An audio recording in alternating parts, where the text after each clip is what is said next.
Hello and welcome to Thursdays with Tracy.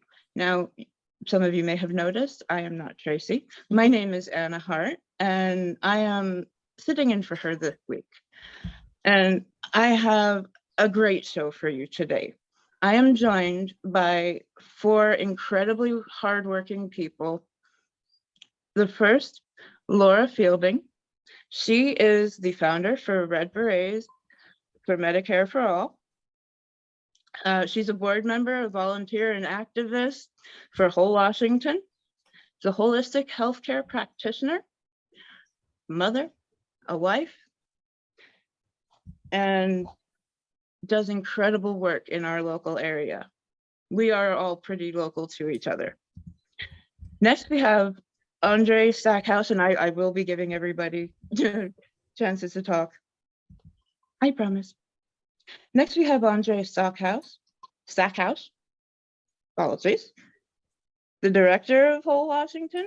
He has a degree in informatics from UW, worked as a software engineer across the tech industry, and we're talking everything from small little startups to big Microsoft type.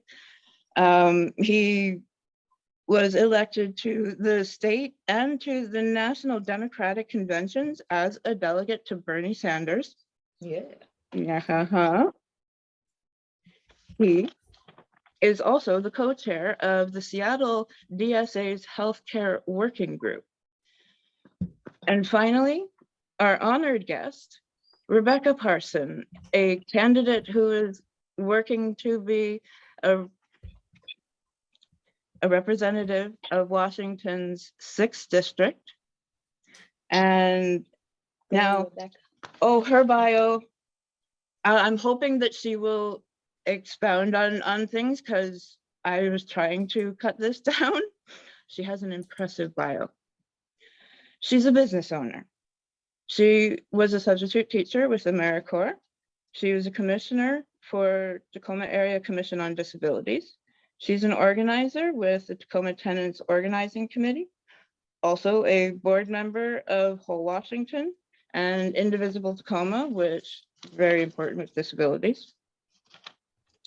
And the big news is that she is running her second congressional campaign, and we all wish her the absolute best. Yes, we do.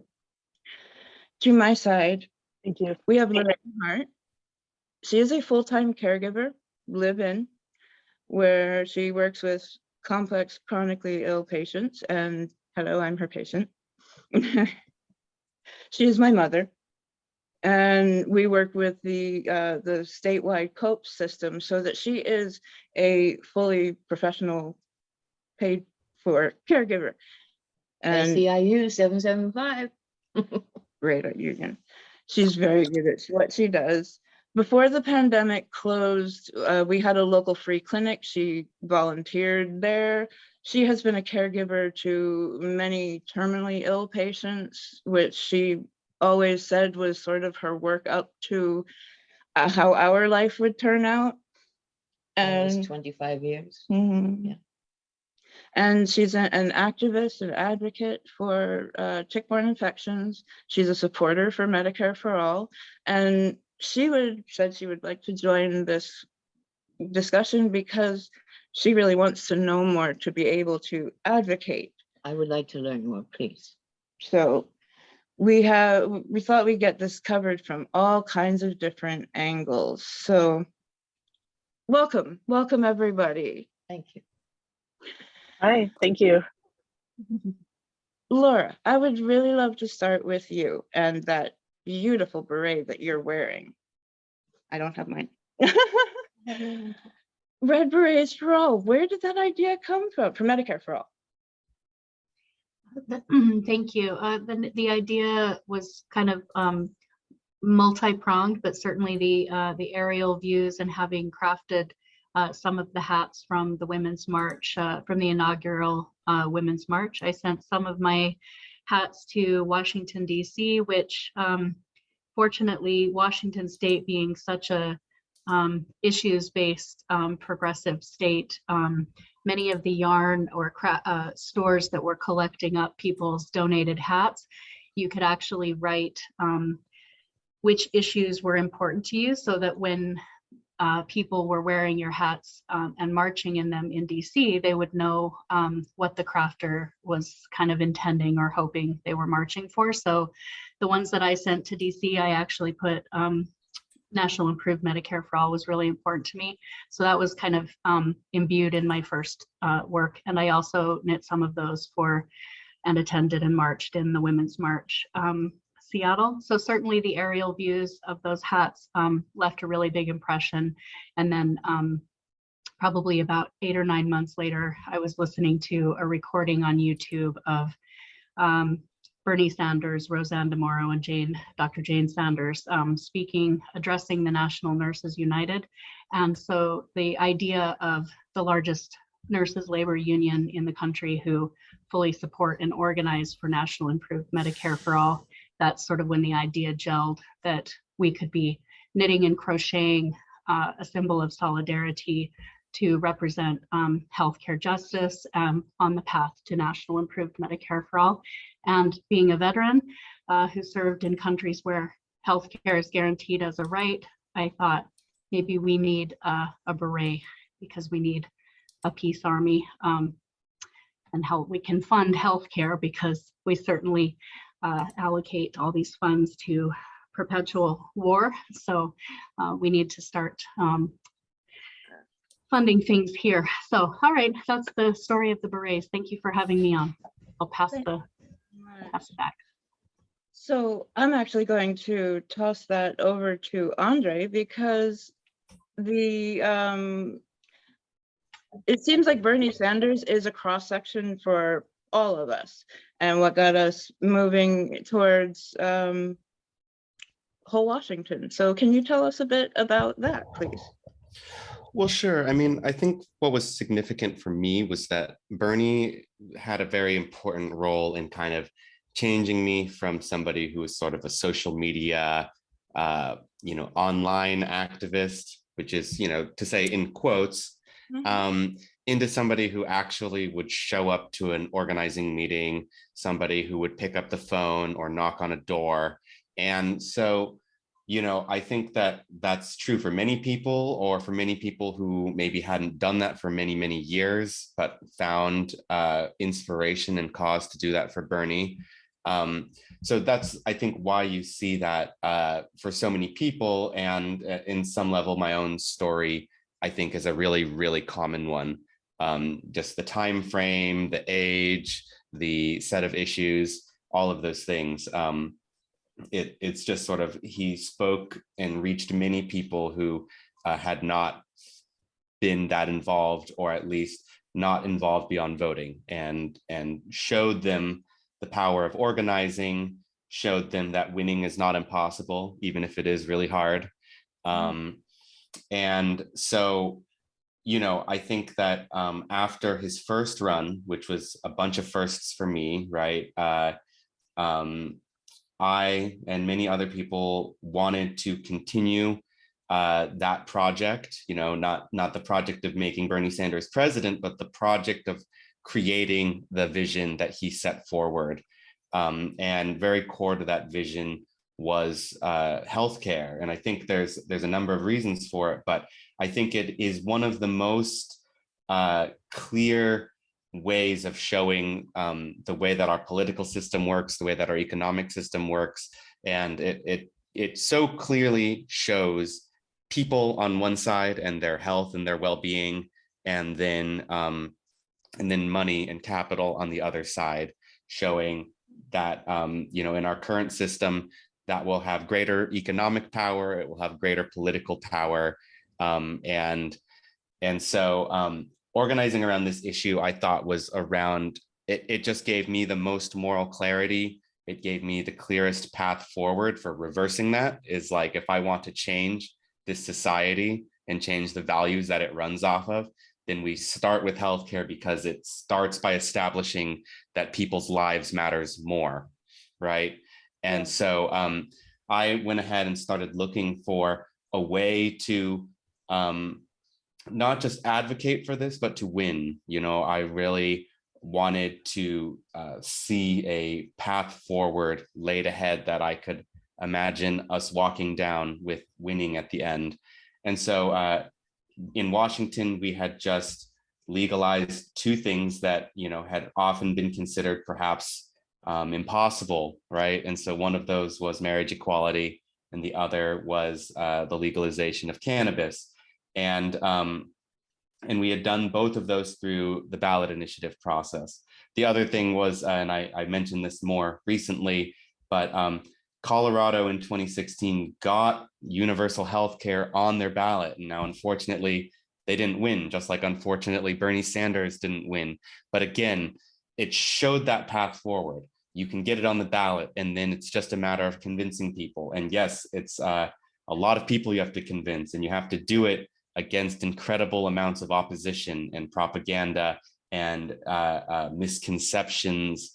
Healthcare can be complicated. You know, you have to make it simple for people.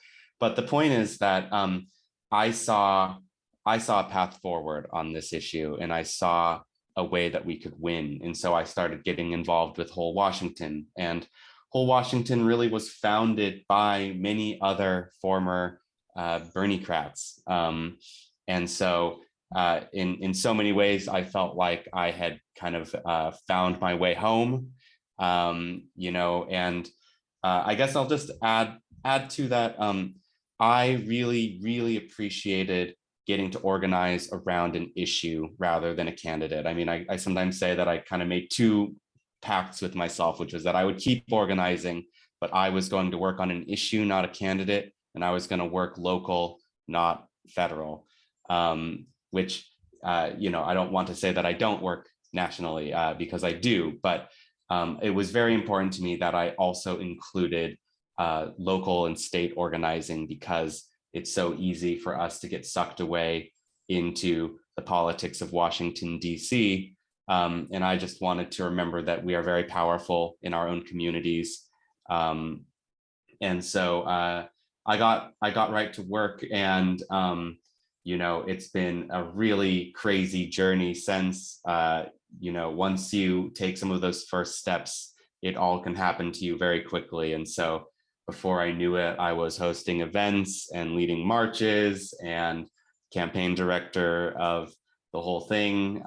You know, that's a little bit, you know, years down the line, another Bernie campaign and stuff. But I really never saw myself doing any of this, you know, but once I started, I knew that it was what I had to do. So that's how I got here. I don't think any leader sees themselves out there in front of a bunch of people, but they see the need. And with that, I would love to ask Rebecca, when you are talking with people out, just out there, how much of an issue is Medicare for All? How many people talk about it, kind of thing? It's definitely one of the major things people use as a litmus test, I think rightly. You know, do you support it or not? And I think it's really the bare minimum that a candidate should be supporting Medicare for All. So that is important. And I think healthcare is important to everybody, whether, you know, they've heard of Medicare for All or not, but then many people have heard of it because of Bernie's campaigns. And so everybody has some way the healthcare system we have here has really had a negative impact on them. And whether it's financial or not being able to go see a doctor or just so many things. I mean, and then at a broad scale, you know, over 300,000 of the COVID deaths in the US were because of people not having healthcare. So everybody has a story, and healthcare is like front of mind for a lot of people. And then many people have heard of Medicare for All and ask about that, which is great, because I think it's like I said, the bare minimum. And I'm really hopeful. It's, you know, pretty gridlocked on that issue in Congress right now, but I do really hope that this ballot initiative can go through. I used to be a board member for Whole Washington, and you know, if it's not going to happen federally, first, that I want it to happen at the state level first, you know, however it happens, so that more people can get healthcare. Yeah, we can take a hint from Canada. Absolutely. Mhm. How has your campaign going? How many days away are we from voting day? 2 weeks. It's August 2nd, and it's going well. I have been on Fox News and Newsmax to defend my policies, and just got a new article at the Grit Daily. It's about tech. It's a tech website. If anybody wants to look it up, it's about how tech can be used, especially keyword searches and geolocating women who go to an abortion provider in states where that's illegal.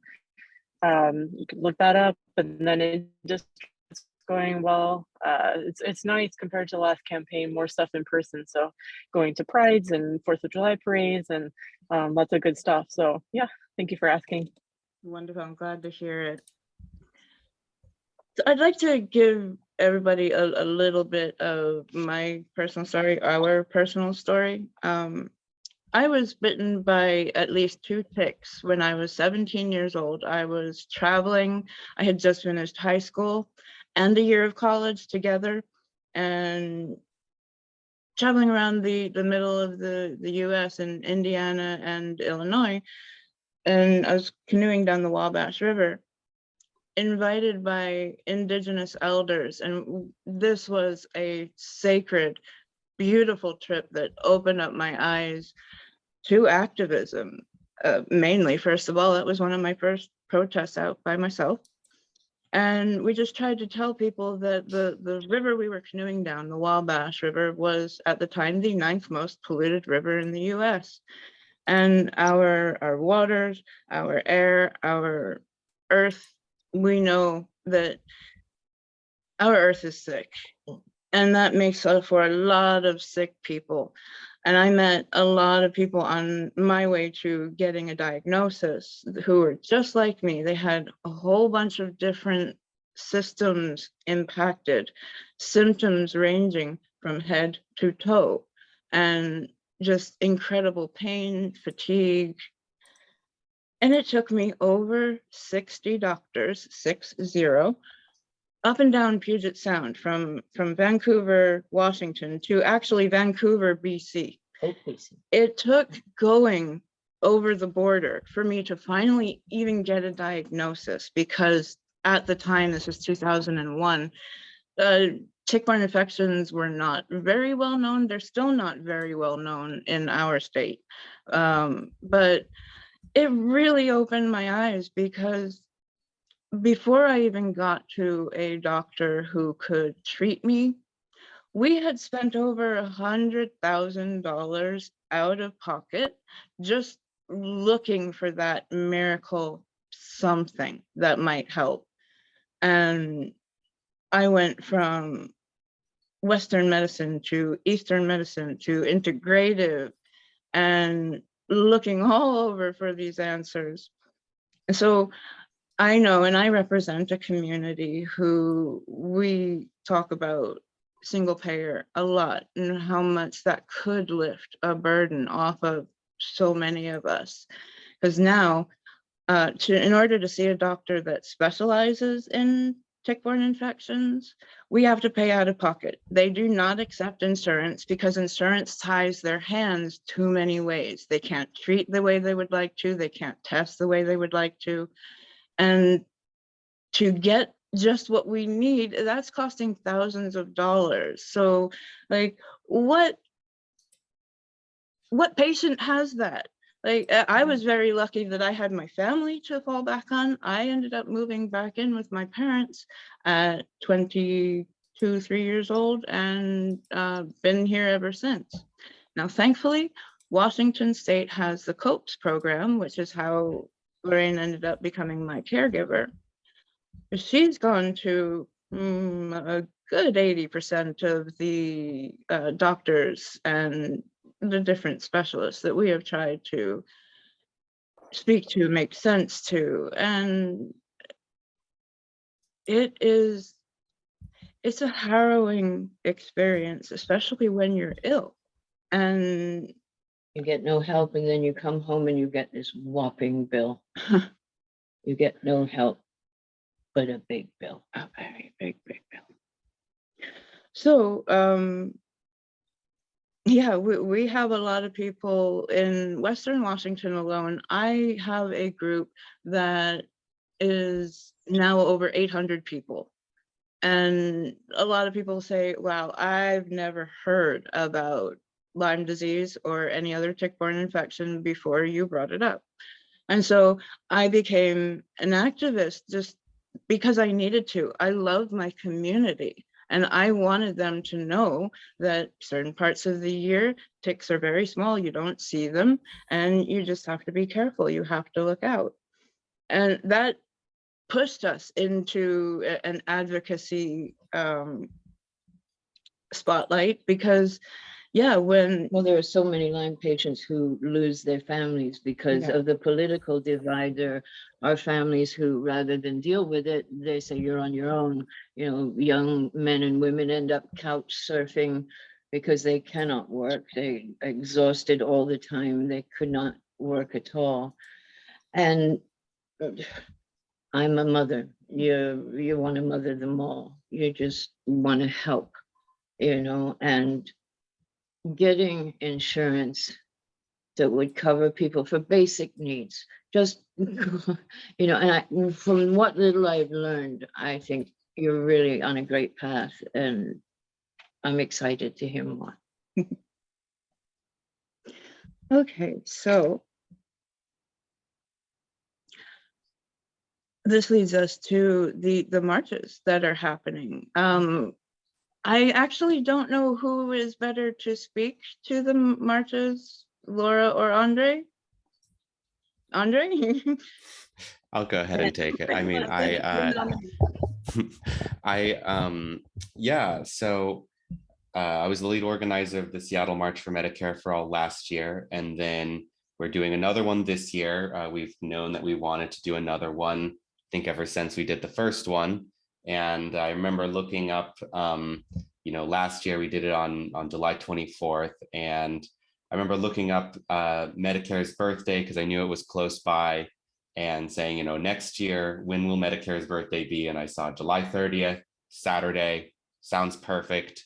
And so, you know, this year, I also had the additional responsibility of being the campaign director of Whole Washington, and Whole Washington was, you know, one of the key organizers of last year's march, which meant that, you know, in general, a lot of our people were very busy this year. So we got a sort of late start at announcing it, at organizing it and figuring out all the details, but that's not really what's important. You know, the important thing is that we get out there and we show our support for this. And there's sort of like six is a big number for this kind of thing, but there's sort of 6 reasons I really try to keep in mind as we get out there to march, right? So the first is what I've already said, which is that it'll be Medicare's 57th birthday, and Medicare covers almost 60 million people in the United States. So it's a huge public program that has made healthcare much, much, much more attainable for many people, including many elderly people who have very high healthcare needs. And then the second reason, of course, is that we are still coming out of a pandemic. We are still having our daily lives impacted by it. We still have to wear masks and take tests and take time off of work and all sorts of things because of this. And a recent study showed that universal healthcare could have saved 330,000 lives over the course of this pandemic. And so we really need to use this. You know, we need to have a conversation about creating a real public health system in this country, not just for hypothetical future pandemics, but for the one we're currently still in. Absolutely. And then the third point is that Medicare is currently under threat of privatization. And this is a program that was started under the Trump administration and has been continued under the Biden administration. So look into ACOs, DCEs, and the REACH program to learn more about that. But we need to make it very clear that We do not think that privatization is going to improve Medicare at all. It is the exact wrong direction to go. We need to expand public health care, not private health care. Okay, number 4, Roe versus Wade, just overturned. You know, it's a huge loss. You know, we just lost an individual right in this country. And we hope that that is something that can change. We would love to see Roe versus Wade codified into law.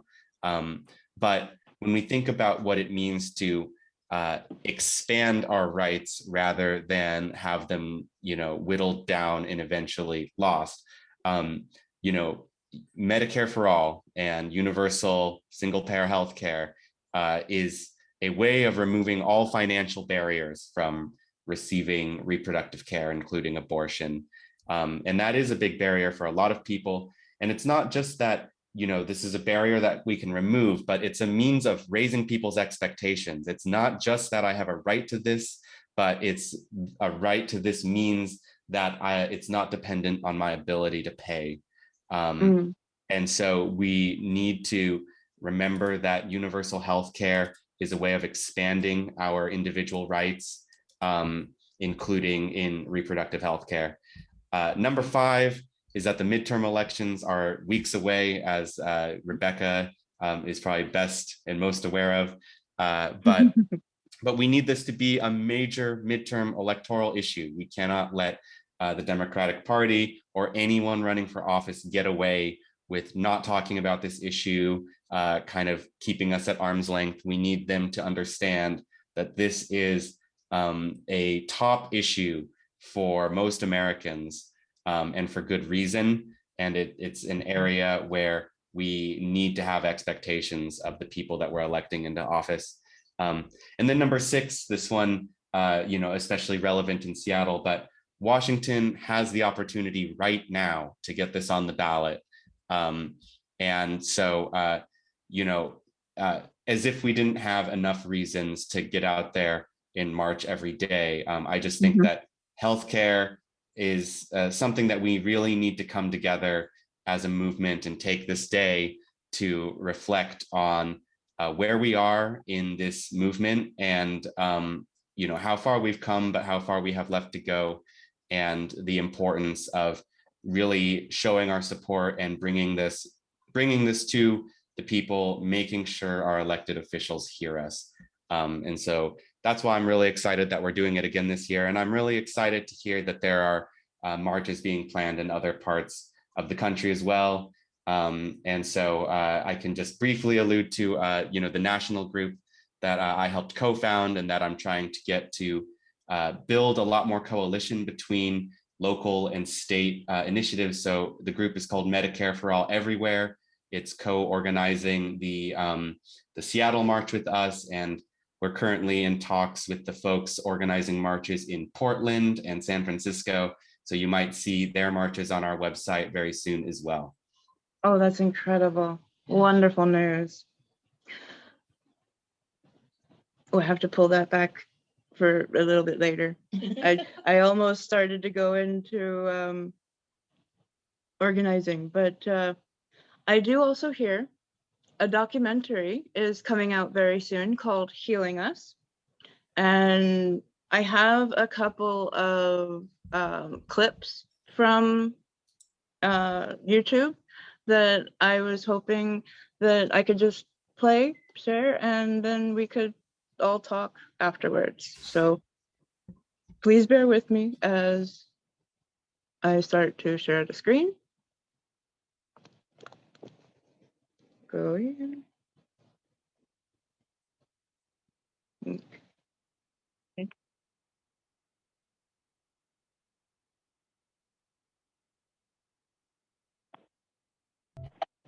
And the first thing they asked her when she got there was, "Do you have insurance?" And Shalyn replied, "No." This sealed Shalyn's fate. If me and Danny lived in Canada, if me and Danny lived in Mexico, me and Danny would still be living in Canada or Mexico. One of the hardest parts was talking to the insurance collector, because he even broke down in tears. He couldn't believe that he was having to call me to tell me that I had a bill because my baby had died. The Democrats and the Republicans are both in the pockets of Big Pharma and the insurance lobby. It's not just one of the parties that's been corrupted by corporate money. It's both parties. The main reason why we're not where we need to be is because of money in politics. Ultimately, everything's about the dollar bill, right? So when you have Big Pharma, when you have these mega health insurance companies who basically write the bills for our politicians, of course, it's a conflict of interest. It shouldn't happen. We pay more in America for our health care than almost anybody in the world for worse results. This is a profit-driven business. Make no mistake in that. And they are duty-bound. They can be sued if they are not acting in the best interest of their shareholders. The fallout is that they would rather make a sale than take care of a patient. The people in this country know the system is broken. Medicare for All, with 88% of Democrats and 49% of Republicans and 70% of Americans overall, is an American policy. We can make this heavy political lift. We can do this.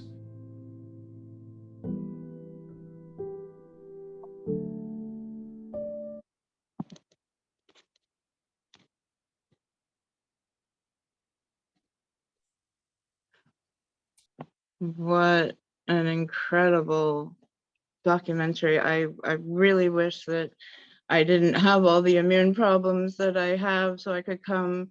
But could somebody give a little bit of information? What day is that coming out? And will there be an opportunity for those of us that can't join you in the theater to see it in another way?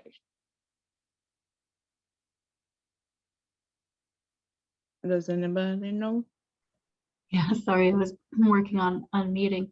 Yeah, it's a really beautiful gift that the filmmaker Kenny Ballantyne is, because his first location of filming was actually here in Tacoma, Washington, and then of course you can see right there in that excerpt, that's the Seattle March for Medicare for All last year. So, and there's footage from Vancouver, really all over the state, several locations in Washington State. So Kenny thought that it would be a lovely gift to offer us as a state and as active organizers who helped put this together, to give us the first opportunity for a private screening. So Whole Washington is organizing the private screening on July 29th, which is a Friday. It's at Washington Hall in Seattle. And we are, in order for it to be a private screening, we have to charge admission, but we are doing the price of $14.71 in honor of Initiative 1471. And so, as to your question about availability, I don't have details about that yet. I'm hopeful, or at least it's kind of been said that we might look at doing some kind of a closed online screening. We just determined that it would be too complicated to do an in-person event and try to organize everything online at the same time. So I think it's a pretty safe bet that if it's going to be any real length of time, meaning longer than a couple of months before this is picked up by a company that's able to stream it on a major platform, that there will be an online alternative or way for people to see it. I just don't know how or when that looks, but I think we can look forward to those announcements in the near future. Andre, do you have anything to add on that? Well, I'll just add that it's on July 29th, which is one day before the march. So we have sort of a double whammy of healthcare actions that folks can join in on that weekend. So Friday 29th, join us for this first ever screening, and then march with us the next day on the 30th. And if you want to find the march, you can go to medicareforalleverywhere.org/march, and you'll find the Seattle March on there. You can RSVP. they're also both on Whole Washington's website, wholewashington.org/events. You can find them on the event calendar. And I just wanted to add something. It's probably should have mentioned it in the earlier bit about the march, but I just wanted to say Rebecca was invited to speak last year and very unfortunately couldn't attend that day. Kind of, I think, got sick at the last minute, not 100% sure, but Rebecca, I did send you a message about this earlier, but I just wanted to make sure that you got the invitation directly. You are welcome to speak on the 30th if that is something you're able to do this year. If not, I totally understand. You are very busy with your election. But I just want you to know that you are just as invited this year as you were last year, and your voice has been so valued in this movement. Yeah. Thank you. I really appreciate that. And I think Laura, you said something as well, so I need to get back get back to you guys. But thank you very much. Up agrees. I really briefly, this is one more thing that wraps into the marches, and as well, but just one more note on this private screening. Just hoping that anyone that's local here that might want to consider coming, something that's quite special about it is that not only that Kenny Ballantyne is coming up from Sacramento, but the executive producer, Dr. Joe Jarvis, who has a new book coming out that's written more for the conservative perspective of why single payer ought to be embraced as a conservative value. And he'll be coming out also for the private screening. And also we have a couple of several activists, and there's an activist with Medicare For All everywhere who's coming out for a couple of days, and also Scott DeNoyer and Sakuru Force, who are featured in the film, and they're coming out as Whole Washington signature captains for a few days or a week to help us gather signatures to attend both the march as well as on the evening before this private screening. And so that's just one piece of how we are, in Washington State, helping to, wanting to foster and create this template of how do we grow and create a real solidarity movement where we link arms through the states, and when we're able to support each other. I mean, that's the work of Medicare For All everywhere that Andre was speaking to. And creatively speaking, that's a philosophy and an organizing model that, as craftivists of the Red Berets, that we wholeheartedly support and want to craft for, is how can we offer each other solidarity through this movement until every single person in this country is covered. So, okay. Thank you. That's well said. Very well said. Rebecca, when you are addressing people on the campaign trail, how is it with Republicans? How is it with people who we wouldn't normally assume where they are, but as the trailer said, 49% of Republicans are in favor of this. How does it bear out in the field? Well, I think it's widely popular, and like you pointed out, 49% of Republicans. With people who are more skeptical, I think it can help just to find out what their ideology is and where they're coming from. If there's somebody who doesn't believe in government intervention, I can say, well, right now we have health insurance intervention, and they say they don't want government bureaucrats making medical decisions.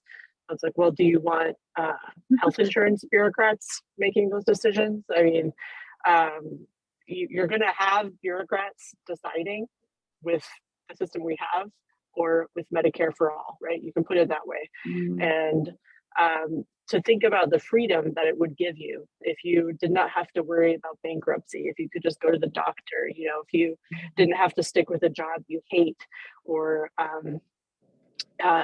with a job you hate, or your spouse didn't have to stay with a job they hated, so that you could be on the insurance, or if you have a kid who has needs a lot of medical care, like there's so much freedom and opportunity that would open up to you. And so I think for people left of center, for everybody, it's the medical bills that appeals to everybody and being able to just get the healthcare you need. But I think for left of center, people are really moved by social justice and that idea, that kind of language. And then right of center, it's like, imagine freedom, how much freedom you could have, and you could start a small business and you could be free from, health insurance bureaucrats and CEOs having the power of life and death over you. And you would also, I think a big point that this is actually, there's been so much misinformation and propaganda by anti-Medicare for all politicians put out there that, well, then you wouldn't get to choose your doctor anymore. It's not true. You would have more choice, because if nobody's out of network, there would not be anybody who's out of network under Medicare for all. It's a single payer. The single payer is the government, instead of 5,000 different payers for all of the different health insurance companies. So you would actually have more choice in who you get to see. So I think, when talking about it that way, that can help when people are willing to get into a more in-depth debate. And I just want to say that the whole Washington site is incredibly well laid out, with its frequently asked questions and just going over a bare minimum of the plan and what it would take. And I really do encourage everybody to go to whole Washington, is all the words spelled out.org, because it's a very informative site. And when I get questions from people like, but wait, what about small businesses? A tax on that would just pull them under. And I'm able to look up and go, okay, but small businesses would only be paying up to 2% of their actual wages, not their entire profit. And it starts to click in people's minds that they're not being told the whole truth, or they are being very misled about the realities. Because think about no co-pays, think about, all of the benefits that you spoke about. It would be an incredible burden lifted from us to not have to worry about going to the doctor. Well, should I go to the doctor? Because sometimes people are saying, well, I can either go to the doctor or I can feed my kids. Nobody should be in that position. So this brings us down to home. So we are looking at state to state advocacy work, and the wonderful job that whole Washington is doing, versus a national campaign.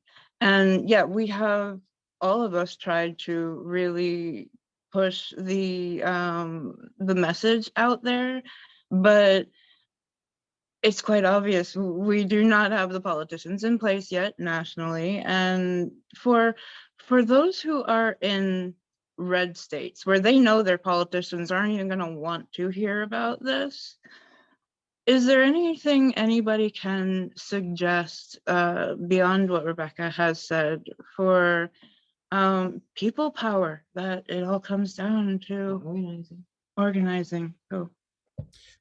Well, I would just say that, I think that we should never consider the way things are as this immovable barrier up to where things can be, right? So I think that we need to recognize that things like public opinion, things like our communities and the conversations we have can change. And they're only going to change if somebody does the work of doing that. So I think that, folks in red states who believe in universal health care, you need to start by recognizing that you are not weird. You are actually proof that this support exists in a red state, right? And you should maybe start with the people that, come from a similar background who maybe agree with you, right? That's where you go from an individual to a group, right? And then you need to start reaching out beyond yourselves, right? And finding people who aren't exactly like you, but who you believe share values with you. And as your group gets bigger, you will start to find that you can take groups that are even previously adversarial to this idea, and you can flip them. And I can tell you, even out here in Washington, where there's a lot of agreement, you know, about the concept of universal healthcare, there have been groups that were not on board with whole Washington that have since flipped because we did the work of talking to them, hearing them. You know, this is not the first version of the bill that we ever had. We've improved the bill, and that has brought more people in, right? And so I think just not letting barriers be a reason to not act. You know, don't let challenges convince you to not act. And really, like I said earlier, you know, I think the first steps are the hardest. You have to first decide, I care about this and I'm doing something, and the rest can flow naturally from there. And especially when you find other people that share those values and are willing to act and work with you, you know, I think that that will bring you life and energy that can fuel a movement. But then the other thing is just know that you have support, you know, and so that again is the concept of Medicare for All everywhere, is that we want to create a movement that includes all 50 states, right? And all that we can say is we got to start where things are with that state, right? Washington has a very robust universal healthcare movement, right? California and New York have robust universal healthcare movements. So we're going to start where they are and push them forward. Others, right? We might be starting from the ground floor, right? We might be starting by collecting those people and saying, okay, we got 5 people. Where can we build from here, right? Yeah. But that's the work that needs to be done, and that's what's going to build a movement that is nationwide and has the sort of political, you know, power to get this over the finish line, not just in one state, not just in 3 states, but nationally. And so what I'll say is, if you are in any state and you don't know where to begin with this, go to MedicareForAllEverywhere.org. You can email us at massmovement.healthcare@gmail.com, and we will just get started right away. And I will say, hey, you know what? Let's hit up the local groups, right? Let's see if there's a local DSA or a local Green Party or a local League of Women Voters, and see if they are willing to work with you on this, right? And we just start to build that coalition until it is, you know, very independent and self-sustaining and ready to stand on its own 2 feet, right? But that is, in my opinion, the important role of national orgs. National orgs need to be building that localized political power, and not building groups that are dependent on a national group, but instead building groups that are independent, self-sufficient, and able to organize in an effective and quick way on their own. So there's sort of like this 2-directional thing. Strong local groups make a strong national group, but a strong national group can plant the seeds of strong local groups. Nice. And it sounds like you guys are well on your way to being that strong seed. And I thank you so much for all the work that you've done. Laura, if I could ask, if people are interested in getting a red beret, where should they contact you? Or do you have a website? Oh, sorry. Sorry, I was muted. Yes, we do have a website. It could do with some updates, but it's Red Berets, MedicareForAll.com. But that will pretty much link people if they, you know, there's an option to purchase a red beret, and I think it's clearly says that the proceeds will go to whole Washington. So over the years, as different craftivists have donated work, sometimes we just donate our work to different, you know, for example, we donated a lot of our work to the March for Medicare for All last year, some in DC, some in San Francisco for the Day of the Dead protests. And then we had some Red Berets up in Seattle. So I know and Nina we Turner actually, has rocked one of your berets. yes, yeah. So we have just really tried to visually get them out. We've gotten them out to sort of different members of independent progressive media, and that's for the how do you grow a sort of craftivism movement from the ground up and give people the idea that they could literally start knitting and crocheting these in their own community in a red state, for example, whatever their local way of organizing and however they wanted to utilize these, they could begin doing that. But for now, in terms of where people can purchase one that is made handcrafted with love, the proceeds all go to Whole Washington. So you can also go to wholewashington.org to the merch page, and we've got a couple of different crafters' work represented there where you can, and I would really encourage people, please, to do that, because those donations go directly to helping us fund this ballot initiative. And we have reached the point where we have printed all of the petitions that we need and are required, but those were really expensive. We get them union printed and they fold out and they cost a lot of money to print. But now we might be looking hopefully at different expenditures. And again, with Andre being the campaign director, this is his territory, but we may reach a point where, despite all of our amazing volunteer power, 400,000 is a really heavy lift. So it would be great potentially to consider paying some campaign staff or even signature gatherers to help us get us over that finish line. So just understand that when you purchase an organizer bundle of berets or a single beret for someone you know cares about this issue, even though it's in the middle of summer, it will get raining again in Washington State pretty soon. And that will all help us do our next big goals, raising money for Whole Washington. So thank you for asking that question. Thank you very much. And I did want to ask, and I'm not sure, Andre might be the best person. How is 1471 going? We know that we want to push our legislators to bring this to the floor and debate it. So do we even know how many signatures we have? So when we give a signature count, it's always based on signatures that have been collected, counted, and data entered. And so what that means is it lags behind the actual count, because we know that there are many additional sheets out there that we haven't, seen entered into the system yet.